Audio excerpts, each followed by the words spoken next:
Assalamualaikum warahmatullahi wabarakatuh. Alhamdulillah wassalatu wassalamu ala Rasulillah wa ala alihi wa sahbihi ajma'in. Selamat datang ke sesi tadabbur harian kita. InsyaAllah hari ini kita akan bersama-sama di muka surat 103, InsyaAllah 103. Kita akan bersama-sama untuk mentadabbur hari ini daripada surah An-Nisa ayat 155 sehingga ayat 162, InsyaAllah. Ayat 155 sehingga ayat 162 daripada surah An-Nisa. Muka surat kita hari ini 103, insya-Allah. Jadi hari ini kita akan bersama-sama melihat dalam muka surat 103 ini ialah hampir kesemuanya akan menceritakan kepada kita tentang 11 perkara, kalau kita boleh kirakan kalau kita boleh hitungkan daripada muka surat ini, muka surat 103 ini, ada hampir 11 perkara yang Allah Subhanahu Wa Taala sebutkan sifat-sifat ataupun perangai-perangai ataupun apa yang telah dilakukan oleh orang-orang Yahudi, kesalahan-kesalahan besar yang dilakukan oleh orang Yahudi yang menyebabkan Allah Subhanahu Wa Taala sangat-sangat marah, sangat-sangat murka, sangat-sangat menyebabkan Allah Subhanahu Wa Taala menyeksa mereka ini, melayakkan mereka ini untuk mendapat siksaan daripada Allah Subhanahu Wa Taala. Kenapa Allah Subhanahu Wa Taala sebutkan perkara-perkara ini kepada kita semua?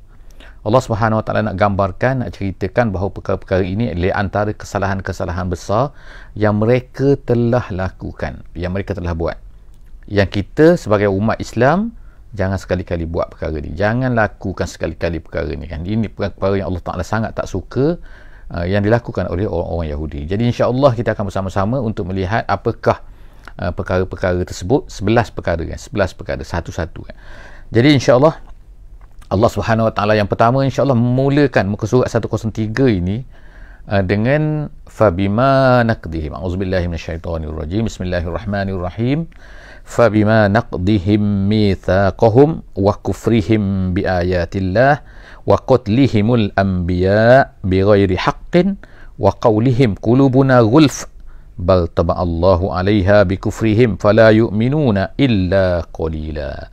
Sadaqallahul azim. Ayat tadi adalah ayat 103, ayat 155 daripada surah An-Nisa.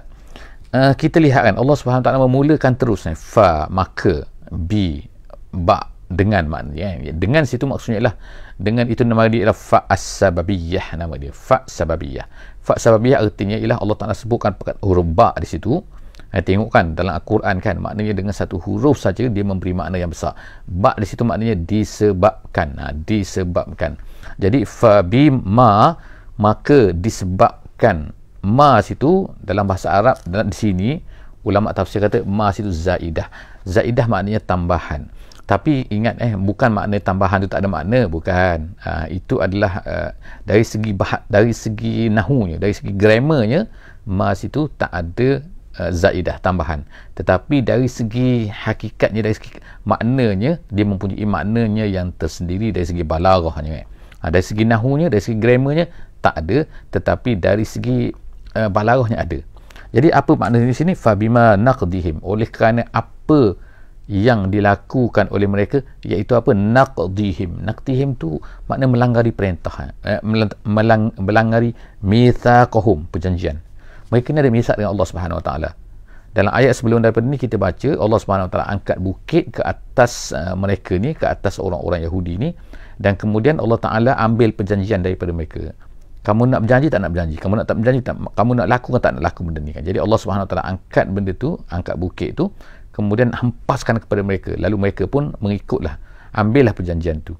Tapi tengokkan, mereka dah berjanji dengan Allah Subhanahu Wa Taala, kemudian mereka langgar pula perjanjian tersebut. Jadi Allah Subhanahu Wa Taala sebut nama dia naqdihim mitsaqahum. Mereka telah berjanji dan kemudian mereka telah melanggari perjanjian mereka. Jadi oleh kerana itu kesalahan nombor satu dalam muka surat ni. Dalam muka surat ni sebenarnya bukan 11 sahaja kita sebutkan, tetapi dalam muka surat ni ada 11. Jadi tu yang pertama, fabima naqdihim mitsaqahum. Tu yang pertama. Yang kedua, wa kufrihim biayatillah. Mereka kufur dengan ayat-ayat Allah Subhanahu Wa Taala. Mereka tak percaya kan? Mereka langgari. Ada ayat-ayat Allah yang diturunkan kepada mereka dalam Taurat dan sebagainya, dan kemudian mereka pun tolak benda ni kan.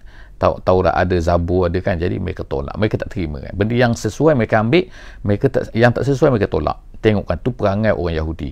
Jadi Allah Subhanahu Wa Taala kata wa kufrihim bi ayatillah. Yang kedua. Yang ketiga, wa qatlihimul anbiya bighairi haqqin. Mereka bunuh nabi-nabi. Mereka bunuh Nabi Zakaria, mereka bunuh Nabi Yahya, mereka bunuh Nabi Shu'aib.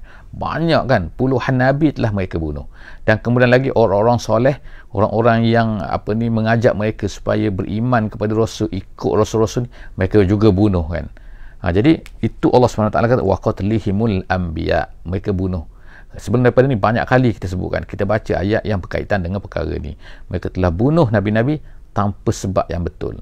Termasuklah yang mereka nak bunuh sini ialah Nabi Isa AS, sebagaimana kita akan baca selepas daripada ni. Kemudian wa qaulihim qulubuna ghulfun, tu kesalahan nombor 4. Kesalahan 4 mereka ialah mereka kata, tengok kan, qulubuna ghulfun, hati kami ni tertutup. Maksud apa kata-kata ni? Nak beritahu hati kami tertutup? Tak. Sebenarnya mereka kata macam ni ialah nak kata kami tak faham. Cakap apa dah Muhammad ni? Cakap apa Muhammad? Itu kata-kata mereka kan.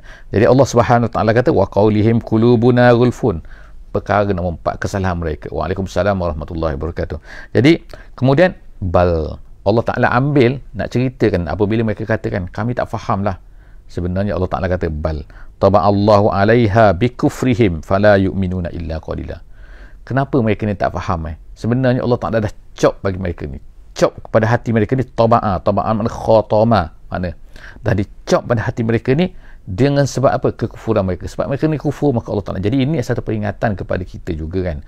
Kalau lah kita ni dah tahu satu benda yang betul, tapi tiba-tiba kita tolak, kita takut Allah Subhanahu Wa Taala akan cop dalam hati kita. Maknanya menyebabkan kita langsung selepas tak boleh nak faham, tak boleh nak nampak kan kebaikan, kebenaran, kita tak nampak. Sebab apa? Sebab Allah Ta'ala dah cop. Jadi oleh kerana itulah jangan cari pasal jangan cari, maknanya menyebabkan kita ni tolak agama, tolak Islam, tolak kebenaran, menyebabkan nanti Allah Ta'ala cop langsung hati kita jadi seperti orang Yahudi tu.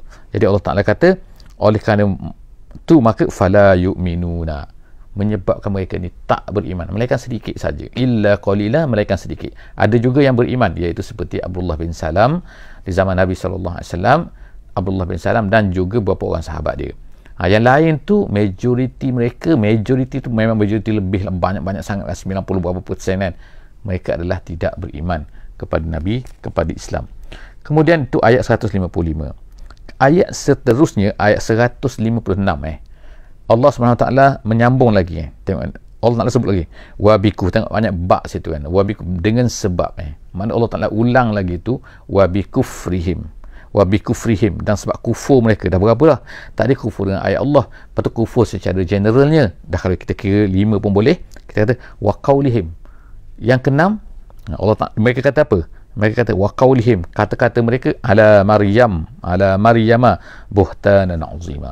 Mereka tuduh Maryam ni dengan berzina. Mereka kata Maryam sebab tu dapat anak. Tengok kan kejahatan mereka. Padahal Maryam tu adalah salah seorang daripada Bani Israel, orang yang soleh, anak Imran, binti Imran, Maryam tu. Kemudian tiba-tiba Maryam dapat anak, mereka tuduh. Jadi sebab tu Maryam takut kan, tuduhan mereka ni dahsyat kan, menyebabkan Maryam tu rasa takut, macam mana boleh dapat anak kan. Jadi malaikat dah datang kepada dia ceritakan dia dapat itu adalah. Lalu Nabi Isa AS bercakap lah semasa dalam buaian tu kan, dah beritahu dah bahawa emak dia ni macam ni. Tapi orang Yahudi ni bukan kira kan. Jadi orang Yahudi ni dia tuduh Maryam tu wa qaulihim ala Maryam. Mereka berkata kepada Maryam dengan buhtanan, satu perkara yang bohong, tuduhan yang bohong. Kalau kita kata bahasa Melajunya fitnah lah kan, fitnah. Mereka telah memfitnah Maryam ni azima, satu fitnah yang sangat besar, iaitu mengatakan dia ni telah bersekedudukan dengan adalah yang disebutkan penjaga kambing dan sebagainya kan. Kemudian seterusnya Allah SWT kata itu nombor 6 ataupun kita kata nombor 5.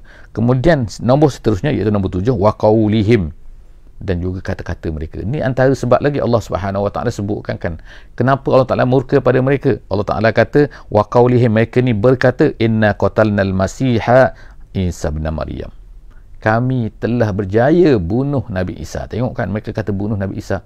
Jadi kalaulah orang Yahudi ni, kita katakan bahawa orang Yahudi telah berjaya bunuh Nabi Isa, Nabi Isa telah disalib tu, kalau dia kata macam tu kan, ini memang kata-kata mereka ni, kata-kata orang Yahudi. Jadi orang Yahudi kata inna qatalnal masih, kami dah berjaya bunuh Nabi Isa ibni Maryam, anak kepada Maryam tu, Rasulullahi, yang dikata Rasulullah tu. Jadi mereka apa kata? Mereka tolak, mereka tak percaya. Kemudian mereka wama qatalu, Allah Taala tolak seterusnya pada tu, wama qatalu, Allah Taala kata tak, bohong je. Apa mereka ni kata bunuh Nabi Isa alaihissalam pula? Ma qataluhu, Allah Taala kata wama qataluhu, mereka tak bunuh pun dia. Sebenarnya mereka wama salabuhu, dan dia tak, Nabi, mereka tak berjaya pun mensalibkan. Maknanya tuduhan orang Yahudi dan jugalah kepercayaan orang Kristian, iaitu Nabi Isa telah disalib. Orang Yahudi kata Nabi Isa telah disalib, mereka telah berjaya mensalib kan, meletakkan di atas palang tu, atas cross tu, kemudian dibiarkan mati di situ kan. Itu cara pembunuhan lah yang dibuat kan pada masa tu. Caranya ialah ikat orang tu, pakukan orang tu dengan paku pada tangan tu, kemudian lepas tu dibiar makan mati di situ kan, dicocok-cocok pula kan. Jadi wama salabu, Allah Taala kata no, ma qataluhu ma salabuh, mereka tak bunuh Nabi Isa tu, mereka tak salib pun Nabi Isa tu. Kemudian walakin syubbiha lahum, tetapi sebenarnya ialah syubbiha lahum, Allah Taala telah, mereka ni telah tasyabuhkan, diserupakan, gitu kan. Jadi Allah SWT kata walakin syubbiha lahum, tetapi sebenarnya yang mereka bunuh tu bukan Isa, yang mereka bunuh tu adalah kawan kepada Isa, iaitu anak murid kepada Isa yang belok tu, yang jahat tu. Jadi wa innal ladzina ikhtalafu fih, Allah Taala kata wa innal ladzi, dan sesungguhnya, tadi mereka bangga tadi tu, muftakhirina wa qaulihim tadi, yang pasal bunuh tadi, mereka bangga sangatlah mereka dapat bunuh tu kan. Tu jahat orang Yahudi kan. Jadi tapi yang pelik sekarang ni kita tengok kan, maknanya orang Kristian pun tiba-tiba berbaik dengan orang Yahudi. Tu yang pelik kan. Sedangkan orang Yahudi itulah yang telah membunuh Nabi Isa tu, yang mensalibkan Nabi Isa. Tapi tiba-tiba orang Kristian pada hari ni pula kata baik pula dengan orang Yahudi. Inilah pelik kan. Jadi Allah Subhanahu Taala kata seterusnya ialah apa? Wa innal ladzina ikhtalafu fi, ada pun orang-orang yang Allah Taala nak cerita ni apa yang sebenarnya berlaku. Orang-orang yang ikhtilaf, yang berbeza pendapat tu, fi pada Isa tu. Hi itu ialah Isa. Pada Isa itu la fi syakkim minhu, sebenarnya mereka pun sebenarnya adalah syakkim minhu, rasa syak tu, syak pada fi qatli Isa. Mereka pun sebenarnya confused sebenarnya kan. Betul ke yang kita bunuh tu Isa? Sebab apa? Sebab apabila telah dibunuh tu, mereka tengok apa, badan tu, mereka bergaduh dengan sama-sama mereka ni kan. Lafi syakin katakan syak ni pada syak, iaitu tengok badan ni bukan badan Isa, muka Isa, tapi badan tu bukan ni badan Nabi Isa ni. Tu dalam tafsir jalan lain kata, iaitu mereka ni berbeza pendapat ni. Ma lahum bihi min ilmin, ma lahum bihi, hi tu tidak adalah bagi mereka itu bihi bi qatli Isa tu. Sebenarnya mereka dalam pembunuhan Isa itu, Allah Ta'ala kata ma lahum bihi min ilmin, tak ada ilmu. Mereka tak berapa yakin, mereka tak berapa sepenuhnya, illa tiba'az-zon, melainkan semua tu adalah zon, semua tu adalah rasa-rasanya, zon saja kan. Jadi itulah Allah Ta'ala kata masa bunuh mereka sendiri pun, mereka sebenarnya pun dah confused sebenarnya kan. Betul ke Isa yang kita bunuh ni? Gitu kan. Wa ma qataluhu yakina, mereka tak bunuhnya, tu ialah Isa tu, yakina, secara yakin. Jadi mereka sendiri pun tak yakin. Tiba-tiba pula mereka kata ni, sambil-sambil insya-Allah kan tolong tulis feedback sama ada suara okey tak okey kan. Jadi seterusnya Allah Subhanahu Taala kata lepas tu barrafa'ahu Allahu ilaih, Allah Taala kata bahkan yang sebenarnya rafa'a, ini kita kata rafa'a tu makna angkat. Allah Taala telah mengangkatkannya, mengangkat Isa tu ilaihi, kepadanya, kepada Allah Subhanahu Wa Taala. Jadi maknanya di mana itu wallahu alam, tapi dia akan turun di akhir zaman sebagaimana yang disebutkan oleh Nabi sallallahu alaihi wasallam dalam hadis baginda, dalam hadis yang sahih, dalam hadis yang diriwayatkan oleh Bukhari, dalam Al-Anbiya, dan juga dalam hadis yang diriwayatkan oleh Muslim dan juga lain-lain, menceritakan perkara ni, iaitu Allah Ta'ala telah mengangkatnya dan nanti di akhir zaman dia akan turun untuk membunuh Dajjal dan lain-lain perkara yang kita bacakan hadis ni selepas daripada ni, insya-Allah.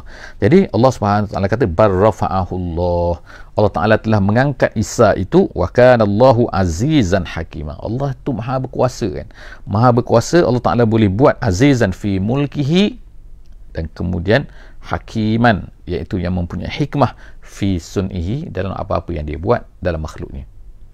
Seterusnya ayat 159, ayat 159, wa im min ahlil kitab illa la yu'minanna bihi qabla mautih. Sekarang ini masuk kepada satu ayat di mana ayat ni ada sedikit perbezaan ulama. Kita baca dulu makna di sini kan, maknanya dari segi ayat ni. Wa'in bermula ayat ni dengan wa'in. Wa'in ni artinya ialah maknanya ma sini. Wa'in tu ma maknanya. Ma tu maknanya tidak maknanya. Jadi bila Allah Ta'ala kata wa'im min ahlil kitab, tidak adalah ahlil kitab, itu maksud dia. Tidak adalah ahlil kitab ini, iaitu orang Kristian, orang Yahudi, tidak adalah mereka itu, melainkan la yu'minanna bihi. Ada dua bacaan situ. Yang pertama la yu'minanna, nun tu baris atas, la yu'minanna. Ada bacaan dengan baris depan, la yu'minunna, la yu'minunna. Ada la yu'minanna, kita biasa baca ialah la yu'minanna dalam mushaf kita, tapi ada dalam setengah-setengah qiraat dia baca dengan la yu'minunna gitu. Jadi oleh kerana dua bacaan ini menyebabkan lahirlah dua pandangan. Kita tengok makna dia lagi, itu Allah SWT kata tidak adalah orang-orang ahli kitab ni, orang-orang Kristian, orang-orang Yahudi, illa melainkan la yu'minunna bihi qabla mautihi, melainkan mereka ini akan beriman dengannya, beriman la yu'minanna bihi, dengan Nabi Isa itu qabla mautihi, sebelum matinya. Maknanya semua ahli kitab, tidak adalah orang ahli kitab ni, melainkan mereka ini akan beriman dengannya sebelum matinya. Mati siapa ni? Gitu. Jadi dia hanyalah ada mautihi itu matinya. Mati itu mati siapa? Satu pendapat kata mati itulah mati Nabi Isa alaihissalam. Jadi maksudnya ayat ni ialah tidak adalah daripada sesiapa pun daripada ahli kitab ni, melainkan sebelum daripada Nabi Isa mati dia akan beriman. Satu pendapat lagi dia kata macam ni, tidak ada sesiapa pun daripada ahli kitab ini, melainkan sebelum matinya, sebelum dia tu sendiri mati, bukan Nabi Isa mati, dia akan beriman dengan Allah Subhanahu Wa Taala. Macam mana pula? Jadi apa beza dua ni? Bezanya terletak begini, iaitu yang pertama ni, penafsiran yang pertama kepada ayat ni, maksud dia macam ni, iaitu semua ahli kitab ini sebelum daripada mereka ni mati, mereka akan nampak bahawa yang sebenarnya Nabi Isa tu adalah sebenarnya tidak mati. Sebenarnya Nabi Isa ni masih hidup, tidak disalib. Jadi maknanya, tapi pada masa tu bila? Sebelum matinya. Sebelum mati ketika tengah nazak, mereka akan tahu bahawa sebenarnya Nabi Isa tu bukan disalib, yang mereka percaya sangat tu dalam kehidupan. Tapi adakah Allah SWT terima? Tak, Allah Ta'ala tak terima. Tak terima kerana apa? Mereka dah nak mati. Dah dekat-dekat nak mati barulah, dan mereka tak ada nak bercakap lagi dah. Pada masa tu, itu adalah pendapat yang pertama. Pendapat kedua, pendapat yang lebih kuatnya ialah dikatakan bahawa Nabi Isa ini akan turun di akhir zaman. Sebagaimana yang disebutkan dalam hadis yang diriwayatkan oleh Bukhari. Kita baca sikit ni kan, la yushakanna an yanzila fikum ibnu Maryam akan turun, hampir-hampir akan turun nanti di akhir zaman Nabi Isa anak Maryam. Nabi kata hakaman adila, yang akan menjadi hakim, yang akan menjadi pemerintah yang adil. Dan kemudian apa yang dia buat? Fayuksirus salib, dia akan memecahkan salib, maknanya membatalkan semua ni, salib-salib ni, apa ni, karut ni. Kemudian apa lagi yang dia buat? Wa yaqtulu khinzir, dia akan membunuh babi-babi. Maksud bunuh babi maknanya tak ada lagi makan babi kan. Sekarang orang Kristian kan makan babi kan. Tengok kan, menyembah salib, mengagungkan salib, kemudian tu memakan babi. Kemudian Allah Ta'ala kata wa yad'al jizyata, dan kemudian Nabi Isa ni, Nabi SAW kata akan menghapuskan jizyah. Artinya menghapus jizyah kenapa? Kerana jizyah tidak boleh diterima lagi. Kalau sekarang dalam Islam, dalam kita sekarang ni, ialah jizyah ni diterima. Tapi di zaman apabila turunnya Nabi Isa, semua hanya satu agama saja, iaitu semua orang Kristian, Yahudi kena menganut Islam saja, kena jadi Islam saja. Jadi tak ada lagi jizyah, tak ada lagi lah kan. Kalau dalam hukum asal ialah jizyah ni dikenakan kepada orang Kristian ataupun Yahudi. Seterusnya ialah dalam satu riwayat dari riwayat Muslim, dia tak ada tambahan wa yaqtulul Dajjal, dan dia akan membunuh Dajjal, dan begitulah seterusnya. Nabi SAW kata maka sujud pada hari itu lebih baik, dan seterusnya. Jadi kita tak baca habis kan. Tapi kesimpulan ini dalam hadis-hadis yang kuat mengatakan bahawa akhir zaman nanti Nabi Isa akan turun. Pada masa itu semua orang Kristian dan orang Yahudi akan beriman dengannya sebelum daripada dia mati. Lepas daripada itu Nabi Isa akan mati. Jadi maknanya sebelum daripada Nabi Isa mati itu semua orang Kristian dan orang Yahudi akan beriman dengannya. Jadi itu maksud yang kedua daripada ayat ini yang diberikan oleh ulama tafsir. Jadi kita ada dua pendapat ulama dalam ayat 159, iaitu tidak adalah daripada ahli kitab itu, melainkan sebelum mati Nabi Isa mereka semua akan beriman kepadanya, kepada Nabi Isa AS, dan menjadi Islam. Satu pendapat lagi ialah pendapat tadi yang kita sebut yang pertama, ialah tidak adalah ahli kitab ni melainkan sebelum daripada mati dia tu mati, maka dia akan beriman, dia akan nampak benda yang betul, tapi Allah Ta'ala dah tak terima lagi taubat mereka pada ketika itu, kerana mereka tu dah nak mati pada masa itu. Itu adalah ayat maksud ayat daripada 159. Kemudian Allah Ta'ala kata wa yaumal qiyamati yakunu alaihim syahida. Pada hari kiamat nanti Nabi Isa yakunu, iaitu Nabi Isa itu akan menjadi saksi kepada mereka bahawa apa yang mereka lakukan atas dunia ni, iaitu menyembah salibnya, trinitinya, kemudian orang Kristian karu orang Yahudinya dan sebagainya, semua tu Allah Ta'ala kata Nabi Isa akan menjadi saksi bahawa apa yang mereka buat ni semua adalah tak betul. Seterusnya ayat 160, fabizulmin, Allah Ta'ala sambung lagi iaitu apakah perkara-perkara kejahatan lagi orang Yahudi ni. Fabizulmin, Allah Ta'ala kata fabizulmin minal ladzina hadu, oleh kerana kezaliman yang dilakukan oleh orang hadu itu artinya orang-orang Yahudi itu, mereka haramna alaihim tayyibatin. Jadi oleh kerana kezaliman mereka, kejahatan mereka, Allah Ta'ala telah haramkan kepada mereka banyak benda yang asalnya adalah halal untuk mereka. Sebagai contohnya ialah semua benda-benda yang mempunyai kuku dan sebagainya lah, yang disebutkan dalam ayat-ayat yang lain. Tayyibat uhillat lakum, yang mana sebelum daripada tu ianya dihalal untuk mereka, tapi selepas tu diharamkan untuk mereka oleh kerana kejahatan mereka. Kemudian yang ke-9, perkara yang ke-9, wa bisaddihim an sabilillah, kerana mereka itu menghalang daripada jalan Allah Subhanahu Wa Taala. Sepatutnya mereka yang beriman kepada Islam, sepatutnya mereka lah beriman kepada Nabi Muhammad SAW, sepatutnya mereka ajak orang tu kepada beriman kepada Nabi Muhammad, tapi mereka yang menghalang pula lah. Jadi Allah Ta'ala sebut kerana mereka ni menghalang manusia daripada jalan Allah. Wa bisaddihim an sabilillah, mereka tu menghalang daripada jalan Allah Subhanahu Wa Ta'ala katsira, banyak sangat. Jadi itu perkara nombor 9. Seterusnya Allah Ta'ala sebut lagi wa akhzihimur riba, ayat 161. Kejahatan mereka lagi yang seterusnya, yang ke-10, wa akhzihimur riba, mereka ni ambil riba. Tengok kan, sampai sekarang kan mereka mempraktiskan riba, tapi kalau sama-sama mereka tak boleh ambil riba. Tu ajaran Yahudi yang sesat mereka tu. Riba mana boleh kan, tapi mereka yang ambil riba, yang kuat sangat meribanya, yang menggunakan ribanya terhadap orang lain, ialah orang Yahudi lah sekarang ni kan. Kita tengoklah di mana-mana bukan. Sehingga dalam cerita William Shakespeare pun kita ada kan, Saudagar Venice tu ada satu cerita, itu novel saja kan, novel ataupun, tapi ditulis tu nak menceritakan apa yang berlaku di dalam abad yang ke-17, abad yang ke-18 kan, iaitu orang Yahudi pada masa ketika William Shakespeare tu menuliskan novel tu, dia nak ceritakan bahawa benda ni nampak kan, dia buat kan, orang Yahudi pun buat kan, perkara ni memang dilakukan oleh mereka. Jadi Allah Ta'ala kata memang wa akhzihimur riba, mereka ni ambil riba, kemudian waqad nuhu anhu, sedang mereka tu telah dilarang. Jadi kalau orang kata tak, riba ni dihalalkan, tak, waqad nuhu anhu, sedangkan orang Yahudi telah dilarang daripada riba ni. Nah kita termasuk kita sekarang pun terpaksalah bergeluman dengan riba kan. Kenapa? Kerana hasil daripada tu kan. Dan kita pun macam tak kisah, setengah daripada orang Islam rasa macam tak kisah kan. Sedangkan itu adalah di antara benda yang menjadi laknat Allah Subhanahu Wa Taala. Mereka tu dilaknat. Kemudian wa aklihim amwalan nas bil batil. Allah Ta'ala kata, dan kerana mereka ni ambil makan harta orang lain dengan kebatilan, iaitu dengan rasuahnya, dengan macam-macam lagi yang dibuat oleh orang ketua-ketua orang Yahudi ni kan, daripada orang biasa mereka kata halal benda ni. Jadi maknanya itu adalah wa aklihim amwalan nas bil batil. Itu perkara nombor 11. Perkara yang terakhir Allah Ta'ala murka kepada mereka, marah kepada mereka, mereka makan harta dengan batil. Wa a'tadna lil kafirina minhum azaban alima. Allah Ta'ala sediakan bagi mereka azab yang sangat menyakitkan.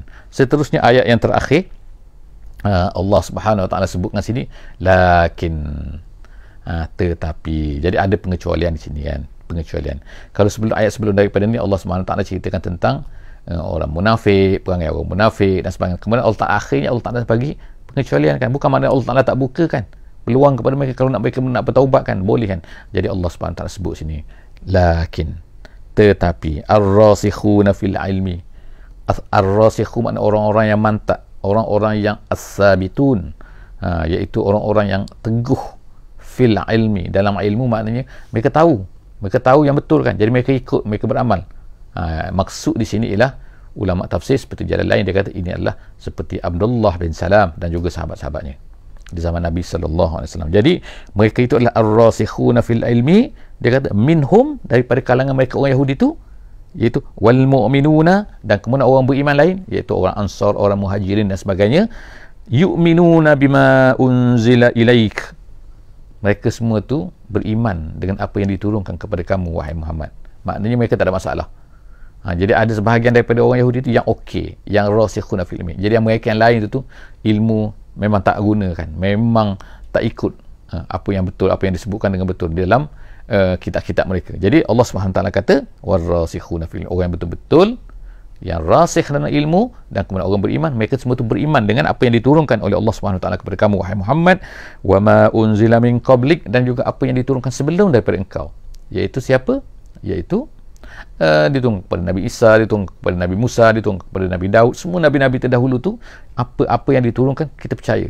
Maknanya kita pun percaya kan bahawa Injil tu diturunkan kepada Nabi Isa alaihissalam, Taurat diturunkan kepada Nabi Musa, secara bukan yang apa yang ada pada tangan mereka kita kata betul, tak, tapi kita katakan kita beriman secara umumnya bahawa Taurat dulu pernah diturunkan kepada oleh Allah Subhanahu Wa Taala kepada Nabi Musa alaihissalam. Kita beriman macam tu kan. Tapi Taurat sekarang dah tak betul, mereka dah ubah. Jadi Allah Subhanahu Wa Taala kata mereka ini yang pertamanya beriman dengan apa yang diturunkan, beriman dengan Quran, beriman dengan Alkitab-kitab sebelum daripada ni. Kemudian wal muqiminas solah, mereka tu menegakkan solat, mendirikan solat. Kemudian wal mu'tunaz zakah, dan mereka tu menunaikan zakat, membayar zakat. Dan kemudian wal mu'minuna billahi wal yaumil akhir, dan kemudian tu mereka beriman, tambah lagi sekali lagi, mereka beriman pula dengan Allah dan juga hari akhirat. Ulaika sanu'tihim ajran azima, orang yang macam itulah saja ya Allah Subhanahu Wa Taala kata sanu'tihim, maka akan kami berikan kepada mereka. Ada qiraat sini sayu'tihim, sayu'tihim maknanya diberikan kepada mereka apa ni? Ajran azima, pahala yang sangat besar daripada Allah Subhanahu Wa Taala. Maksud ajran azimah itu ialah syurga, al-jannah. Wallahu a'lam bisawab. Moga-moga Allah Subhanahu Wa Taala akan berikan kefahaman kepada kita, daripada akan menjelaskan kepada kita, akan membetulkan apa ni cara kita berfikir dengan Al-Quran, insya-Allah, pada setiap ayat, setiap muka surat yang kita baca pada setiap hari, insya-Allah. Kita berjumpa lagi insya-Allah dalam sesi seterusnya, muka surat 104 insya-Allah, dalam sesi akan datang. Wallahu a'lam bissawab. Bismillahirrahmanirrahim. Wal 'asri innal insana lafi khusr illa allazina amanu wa 'amilus solihat wa tawasaw bil haqqi wa tawasaw bis sabri. Wassalamu alaikum warahmatullahi wabarakatuh.